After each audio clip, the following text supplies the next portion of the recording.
Hello everyone, आज का topic क्या है? राष्ट्रीय पाठ्यचर्या की रूपरेखा। ठीक है, जिसको हम लोग क्या बोलते हैं? एनसीएफ 2005 भी बोलते हैं। ठीक है, तो सबसे पहला क्या है? एनसीएफ का फुल फॉर्म क्या होता है? National curriculum framework. ठीक है, जिसको हम हिंदी में क्या बोलते हैं? राष्ट्रीय पाठ्यचर्या की रूपरेखा। नेशनल कैरिकुलम फ्रेमवर्क हम लोग इंग्लिश में बोलते हैं और हिंदी में है राष्ट्रीय पाठ्यचर्या की रूपरेखा। ठीक है, और एनसीएफ 2005 के जो अध्यक्ष हैं वो कौन थे? तो वो थे प्रोफेसर यश पाल। ठीक है, इनके अध्यक्ष कौन थे? प्रोफेसर यश पाल। ठीक है, और जो यह राष्ट्रीय पाठ्यचर्या है वो क्या है? तो वह है शिक्षा के क्षेत्र में प्रमुख दस्तावेज। तो सीधे ऐसे प्रश्न भी पूछ लेता है कि शिक्षा के क्षेत्र में प्रमुख दस्तावेज क्या है, तो वो क्या हो जाएगा? राष्ट्रीय पाठ्यचर्या। ठीक है, या फिर नेशनल कैरिकुलम फ्रेमवर्क। ठीक है, तो जो राष्ट्रीय पाठ्यचर्या का मुख्य उद्देश्य है वो है शिक्षा बिना बोझ के। ठीक है, यह जो टॉपिक है यह सीटेट के लिए, यूपी टेट के लिए, सुपर टेट के लिए, मतलब हर एग्ज़ाम में आपको ये टॉपिक पढ़ना ही होता है, क्योंकि यह जो टॉपिक है वो बहुत ही ज़्यादा इम्पॉर्टेंट है। और सीटेट में तो खासकर, क्योंकि सीटेट की जो पेडागॉजी होती है वो पूरी एनसीएफ के अकॉर्डिंग ही पूछी जाती है। अगर जो आपको एनसीएफ क्लियर हो गया है, एनसीएफ के कॉन्सेप्ट्स क्लियर हो जाएंगे, तो जो पेडागॉजी बेस्ड क्वेश्चंस होंगे उनको आप बहुत आसानी से कर पाएंगे। ठीक है, तो इसका जो उद्देश्य है वो क्या है? शिक्षा बिना बोझ के। जो बच्चे होते हैं छोटे, उनके क्या करना है? उनका जो बोझ है उसको कम करना है।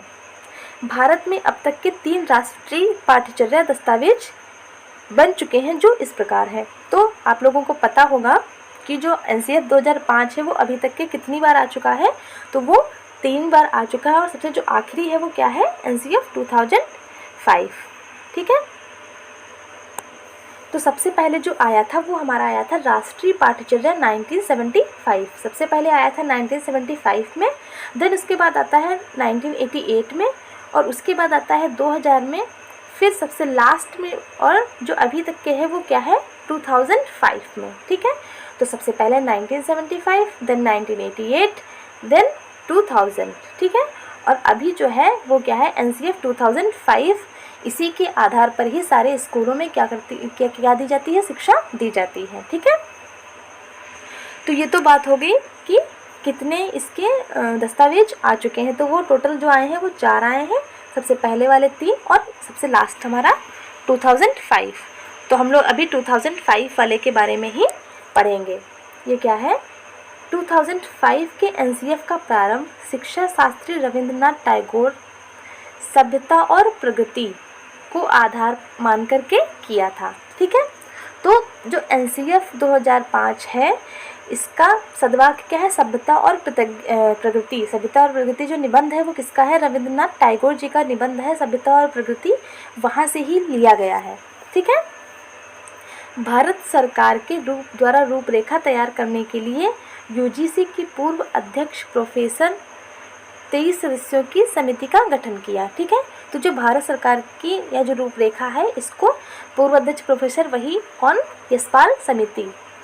और उसमें यशपाल समिति उसको क्यों किया जाता है? क्योंकि उसमें यशपाल जी थे और उनके अलावा और भी मेंबर्स थे। तो उनके वो टोटल मेंबर्स कितने थे? वो थे 23। ठीक है, तो प्रोफेसर यशपाल एवं उनके 23 सदस्यों की समिति जो थी वह इस रूपरेखा को तैयार करती है। इस समिति के द्वारा 21 राष्ट्रीय बिंदुओं को मद्देनजर रखते हुए 21 समूहों का गठन किया गया। ठीक है, एनसीएफ 2005 का निर्माण मानव विकास संसाधन मंत्रालय की देखरेख में किया गया। तो अभी तक के हम लोगों ने क्या पढ़ा कि जो एनसीएफ 2005 है उसी को हम लोग नेशनल कैरिकुलम फ्रेमवर्क भी बोलते हैं, और हिंदी में राष्ट्रीय पाठ्यचर्या 2005 भी बोलते हैं।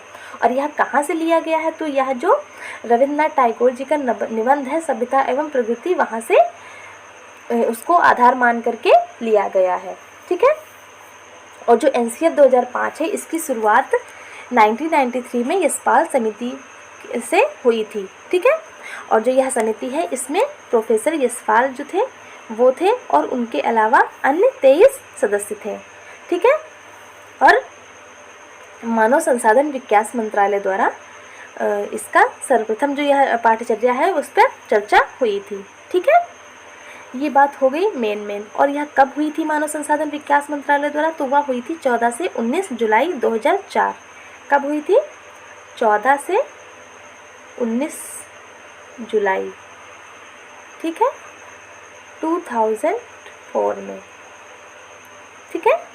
तो मानव संसाधन विकास मंत्रालय द्वारा 14 से 19 जुलाई 2004 में सर्वप्रथम पाठ्यचर्या हेतु चर्चा हुई थी। और किसके द्वारा की गई थी? तो एनसीईआरटी द्वारा, ठीक है। फिर है एनसीएफ 2005 के उद्देश्य, ठीक है। और हम आपको ये बता ही चुके हैं कि जो एनसीएफ 2005 है उसी को भारतीय शिक्षा का नवीनतम दस्तावेज माना गया है, ठीक है। और जो एनसीएफ है इसका कितनी भाषाओं में अनुवाद किया गया था? तो आपको पता है कि हमारा जो संविधान है उसमें कितनी भाषाओं का उल्लेख है? तो उसमें 22 भाषाओं का उल्लेख है। और वह किस अनुसूची में है? तो यह है हमारा 8वीं अनुसूची में, ठीक है। भाषाओं का उल्लेख किसमें किया गया है? 8वीं अनुसूची में 22 भाषाओं का उल्लेख किया गया है। यह भी प्रश्न आपसे पूछा जाता है, ठीक है। और अगर जो आर्टिकल पूछता है तो 343 में है, ठीक है, राजभाषा। अगर जो हिंदी को भी पूछता है कि हिंदी राजभाषा जो है वो किस आर्टिकल में है, तो वो आपके 343 में हो जाती है। तो यहाँ पे मैंने कौन कौन सी बात बताई कि जो हमारी 8वीं अनुसूची है उसमें 22 भाषाओं का उल्लेख किया गया है। और हिंदी को राजभाषा, यहाँ पे ध्यान दीजिएगा, हम राष्ट्रभाषा की बात नहीं कर रहे हैं। भारत की कोई भी राष्ट्रभाषा नहीं है, राजभाषा है हिंदी। और इसको किस आर्टिकल में जगह दी गई है? तो वो दी गई है 343 में, ठीक है। तो हम लोग अब बात कर लेते हैं एनसीएफ 2005 के उद्देश्य। तो सबसे पहला क्या है? बच्चों का सर्वांगीण विकास करना एवं उन्हें स्कूल शिक्षा से बाहर शिक्षा से जोड़ना, ठीक है। तो सर्वांगीण विकास से आप समझ ही पा रहे होंगे कि बच्चे का शारीरिक, मानसिक, भावनात्मक, मतलब उसके हर पहलू पे ध्यान देना और उसका विकास करना बच्चे का सर्वांगीण विकास होता है। और उसको बाहरी शिक्षा से जोड़ना, यानी कि उसको बुक पर निर्भर नहीं करना है कि आप जो बुक में है बुक से रटा रहे हैं, ऐसा नहीं करना है। ज़्यादा से ज़्यादा प्रैक्टिकल चीज़ें करानी है और उसको बाहरी दुनिया से जोड़ना है। जैसे कि अगर जो आप बच्चे को पेड़ के बारे में बता रहे हैं तो आप उसको किताबी ज्ञान देने से अच्छा है कि आप उसको बाहर ले जाएं, उसको पेड़ दिखाएं। अगर जो पत्तियां तुड़वा, ऐसा नहीं कि पत्ती आप पेड़ से तुड़वा के, पत्तियां बहुत सारी गिर जाती हैं, आप पत्तियां वहाँ से उठाइए, पत्तियां दिखा करके, मतलब जितना बच्चा प्रत्यक्ष रूप से चीज़ों को देख करके सीख पाएगा उतना वह अप्रत्यक्ष रूप से नहीं सीख पाएगा। इसीलिए जब भी हम बच्चों को अधिगम कराते हैं तो उनको बाहरी शिक्षा से जोड़ते हैं, ठीक है। ये हो गया हमारा पहला उद्देश्य। फिर है एनसीएफ 2005 बालक के मूल्यांकन के लिए सतत एवं व्यापक मूल्यांकन पर बल देती है। नवीन सोच, तर्क क्षमता, चिंतन आदि विकसित करना, ठीक है। तो सबसे पहले बात कर रहे हैं सतत एवं व्यापक मूल्यांकन की। तो यहाँ पे आप देख रहे होंगे दो शब्द आए हैं, एक तो सतत है, दूसरा व्यापक है। तो सतत का मतलब होता है लगातार, ठीक है। सतत का मतलब क्या होता है? कॉन्टिन्यूअस, यानी कि आप बच्चे का क्या करेंगे? लगातार।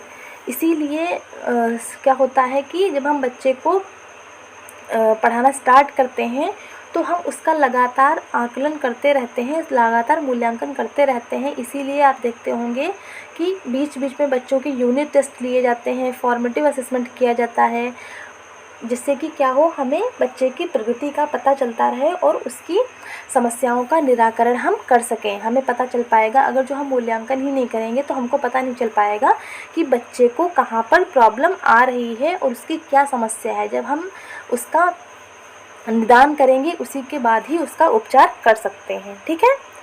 इसीलिए सतत एवं व्यापक मूल्यांकन। और हाँ, सतत की बात हो गई, अब हमारा है व्यापक। तो व्यापक का मतलब क्या होता है कि हम उसके हर पहलू पर जोर देंगे। ये नहीं है कि बच्चा पढ़ रहा है तो आप उसकी सिर्फ शिक्षा को लेकर के ही ध्यान दें, उसके शिक्षा के अलावा अन्य पहलुओं के पर भी ध्यान देंगे कि बच्चा उसके जो सहयोग की भावना है वो कैसी है, वो समाज से जुड़ रहा है कि नहीं जुड़ रहा है, अन्य बच्चों से बात करता है कि नहीं करता है, खेल कूद में कैसा है। आप उसको हर क्षेत्र में, कला के क्षेत्र में, और अन्य बहुत सारी चीज़ें हैं। मतलब यहाँ पर ये है कि ऐसा नहीं है कि आप सिर्फ बच्चे को पढ़ने से पे ही जोर दें, आप उसके हर क्षेत्र का विकास करेंगे। ठीक है।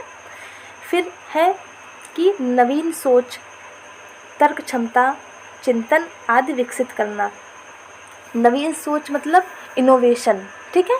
इनोवेटिव, आप कैसे बच्चे को इनोवेटिव बना सकते हैं कि वह कैसे अपने दिमाग से नई चीज़ें सोच सकता है, एक प्रॉब्लम के मल्टीपल सॉल्यूशन कैसे निकाल सकता है। ठीक है। और उसकी तर्क क्षमता का विकास कैसे करेंगे, उसकी जो चिंतन है उसको कैसे बढ़ाएंगे, ये सब चीज़ें एनसीएफ में कही गई हैं। ठीक है। फिर क्या है कि सिद्धांत क्या है, तो एनसीएफ ने टोटल 5 सिद्धांत दिए हैं। ठीक है। और आप इन 5 सिद्धांतों को ध्यान में रखकर ही पेडागोजी का अगर जो सवाल हल करेंगे तो आपका वह प्रश्न कभी भी गलत नहीं होगा। ठीक है। तो सबसे पहला है ज्ञान को बाहर जीवन से जोड़ा जाए। तो ये तो बात हो गई कि ज्ञान को बाहर जीवन से जोड़ा जाए, जो मैंने अभी आपको ऊपर बताया कि बच्चे को बुक तक ही सीमित नहीं रखना है, पुस्तक के ज्ञान तक ही सीमित नहीं रखना है, बल्कि उसे बाहरी दुनिया से जुड़ी हुई चीज़ों का भी ज्ञान देना है। और सेकंड क्या है, रटने की, सॉरी यहाँ पे रटने होगा। ठीक है।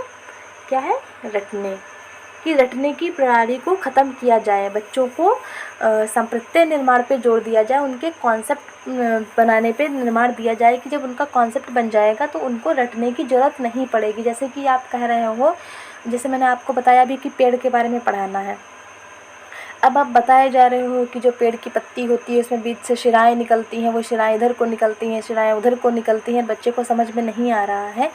और अगर जो आप एक पत्ती ले जा कर के उसको आप दिखा देते हो कि देखो ये इस आकृति की पत्ती है, इसमें देखो बीच से शिराएँ जा रही हैं, तो वो उसके दिमाग में वैसी ही उसकी जो इमेज है वो उसके दिमाग में बन जाएगी और वह इन चीज़ों को कभी नहीं भूलेगा। तो अगर जो आप ऐसे बच्चे को पढ़ाते हैं तो उसको रटने की ज़रूरत ही नहीं पड़ेगी। ठीक है। तो उस ज्ञान पे जोर दिया गया जिसमें कि रटने की बात ना की जाए। नेक्स्ट वन इज पाठ्य पुस्तक पर केंद्रित ना हो। ठीक है।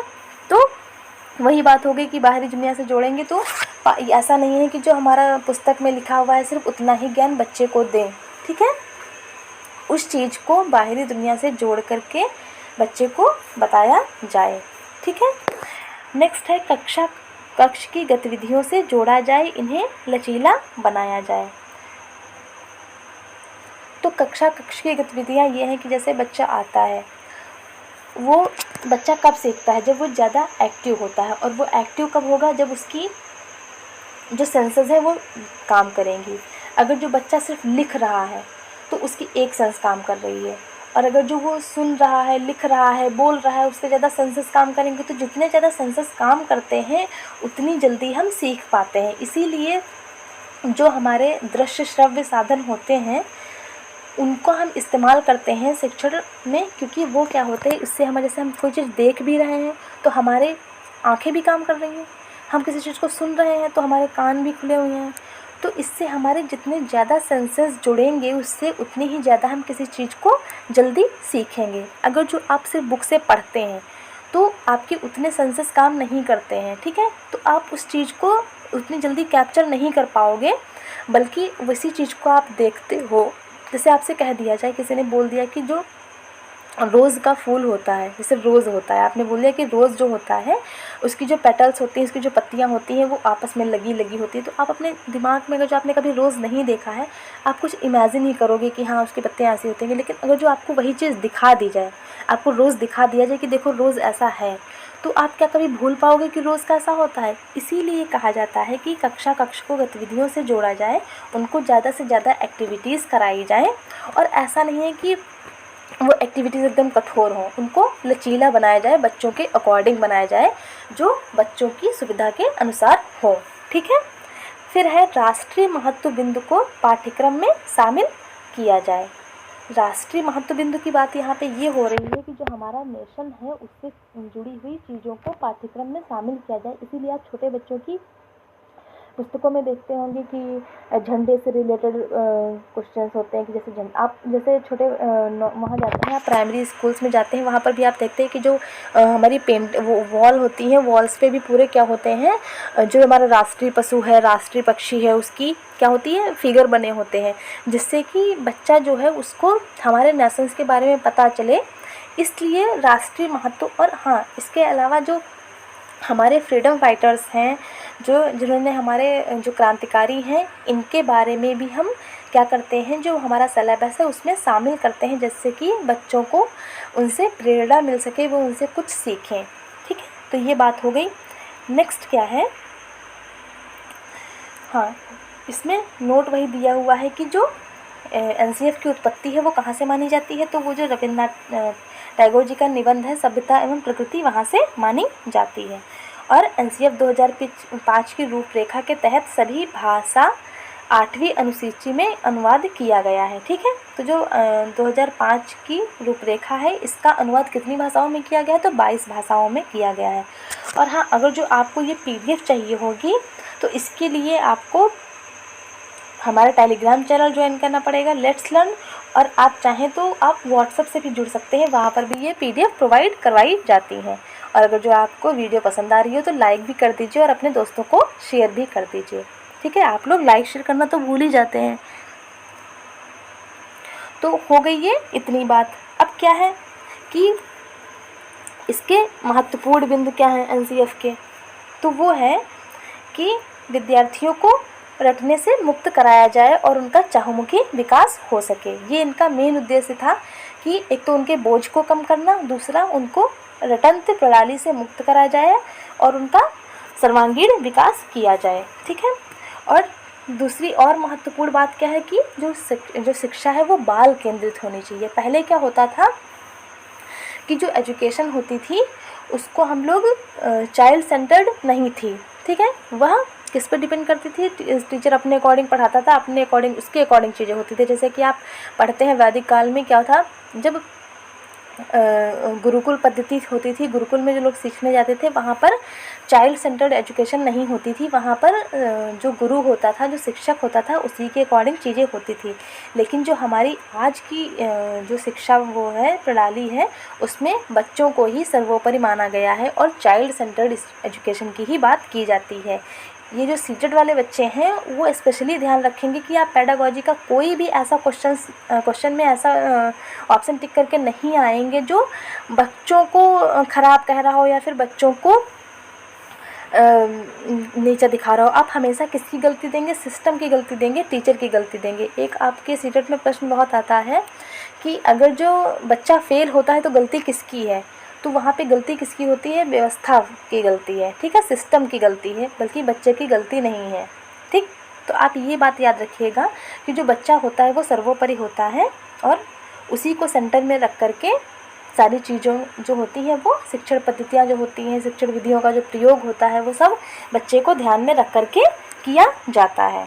ठीक है, फिर क्या है कि भारत सरकार के MHRD ministry of human resource development, जिसको हम लोग हिंदी में क्या बोलते हैं, मानव संसाधन विकास मंत्रालय की पहल पर प्रोफेसर यशपाल में यह समिति बनाई गई थी। ठीक है, पाठ्यक्रम ज़्यादा से ज़्यादा व्यवहारिक होना चाहिए। व्यवहारिक होना चाहिए का मतलब वही है कि बाहरी दुनिया से जुड़ा होना चाहिए। ठीक है, राष्ट्रीय पाठ्यचर्या की रूपरेखा 2005 NCERT पाठ्यक्रम में सुधार लाना था। ठीक है, तो जो NCERT का पाठ्यक्रम है उसमें क्या हुआ था, सुधार लाने के लिए इसका निर्माण किया गया था और यह एक सुधारात्मक कदम था कि जो पाठ्यक्रम है उसमें कुछ बदलाव किया जाए, बच्चों का जो बोझ है उसको कम किया जाए। ठीक है, और यह बैठक कब हुई थी, तो वह 14 एवं 15 जुलाई के बीच में हुई थी। ठीक है, NCERT 2005 का निर्माण किसने किया, तो NCERT ने किया। ठीक है, फिर है राष्ट्रीय पाठ्यचर्या की रूपरेखा 2005 के अनुसार भाषा बच्चे की मातृभाषा होगी। जो बच्चे की भाषा होती है उसमें इन्होंने मातृभाषा पर फोकस किया है कि जो बच्चा जब जैसे घर से आता है नया नया, तो जो जिस माहौल में वो रह रहा होता है वो मातृभाषा का प्रयोग करता है, इसीलिए यहाँ पर मातृभाषा के प्रयोग पर जोर दिया गया है। ठीक है, फिर है कि NCERT 2005 के निदेशक जो थे वो कौन थे, प्रोफेसर कृष्ण कुमार थे। जो समिति थी वो तो यशपाल समिति थी, लेकिन जो इसके निदेशक थे वो कौन थे, तो वो हो जाएंगे प्रोफेसर कृष्ण कुमार। ठीक है। शिक्षण सूत्र ज्ञात से अज्ञात एवं मूर्त और अमूर्त की ओर होगा। इसमें दो मेन शिक्षण सूत्रों पर भी जोर दिया गया था। कौन कौन सा? एक तो ज्ञात से अज्ञात और दूसरा मूर्त से अमूर्त की ओर। ठीक है। और इसके अलावा इन्होंने 4H पर भी बल दिया था। एक तो इन्होंने दो सूत्र यही जो ज्ञात से अज्ञात और मूर्त से अमूर्त, और इसके अलावा इन्होंने 4H पर भी बल दिया था। क्या था वो? 4H। एक मिनट, क्या था? 4H। अब आप सोच रहे होंगे 4H क्या है, तो इसमें इन्होंने क्या बात की थी? हेड। ठीक है। नेक्स्ट क्या था? हार्ट। और क्या था? और आपका हैंड। Next is health. ठीक है। तो ये हो गए 4 बातें, हेड, हार्ट, हैंड, हेल्थ। इस पे इन्होंने बल दिया था। ठीक है। मस्तिष्क, हृदय, हाथ और हमारा स्वास्थ्य, इस पे क्या किया था? इन्होंने बल दिया था। तो ये बात हो गई, 4H पर बल दिया गया, हेड, हार्ट, हैंड, हेल्थ। ठीक है। फिर क्या है? तनाव मुक्त शिक्षा का वातावरण देकर शिक्षा देनी चाहिए। यानी कि जो बच्चों को तनाव मुक्त वातावरण देना चाहिए। ये नहीं है कि उनको इतना ज़्यादा उन पे प्रेशर डाल दिया जाए, एक साथ बहुत सारा होमवर्क दे दिया जाए, तो नहीं, उनको आराम से, प्यार से, बिना किसी प्रेशर के उनको आराम से पढ़ाना चाहिए। तनाव मुक्त उनका वातावरण प्रदान करने के बाद ही उनको शिक्षा देनी चाहिए।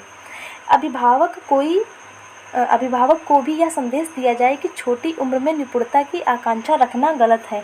जो अभिभावक होते हैं उनको भी यह बताना चाहिए कि जो बच्चा होता है उस पर ऐसे प्रेशर देना कि नहीं तुमको 10th में 95% ही लाने हैं, 96% लाने ही हैं, ऐसा नहीं करना चाहिए। बच्चे को सपोर्ट करना चाहिए और उससे निपुणता की आकांक्षा नहीं रखनी चाहिए। वो जितना कैपेबल है उसको धीरे धीरे उसको सपोर्ट करना चाहिए, उसको मोटिवेट करना चाहिए और उससे निपुणता की आकांक्षा नहीं रखनी चाहिए। बालक को क्रिएटिव बनने का पूरा मौका देना चाहिए, मतलब उसको भरपूर मौके देने चाहिए कि जिसमें वो अपनी थिंकिंग का प्रयोग करके, अपनी जो उसकी एबिलिटी है, उसके जो कौशल हैं उनका प्रयोग कर सके, जिससे कि वो नई नई फील्ड में नए नए इनोवेशन कर सके। ठीक है। तो ये बात हो गई इतनी एनसीएफ के बारे में। ठीक है। अभी एनसीएफ से कुछ चीज़ें रह गई हैं, वो आपको नेक्स्ट वीडियो में बता दी जाएंगी और उसमें एनसीएफ से जितने इम्पॉर्टेंट क्वेश्चन हैं वो भी कराए जाएंगे। तो आप इस ज़रूर से वो भी क्लास अटेंड कर लीजिएगा, क्योंकि यह आपके लिए बहुत ज़्यादा महत्वपूर्ण है। ठीक है।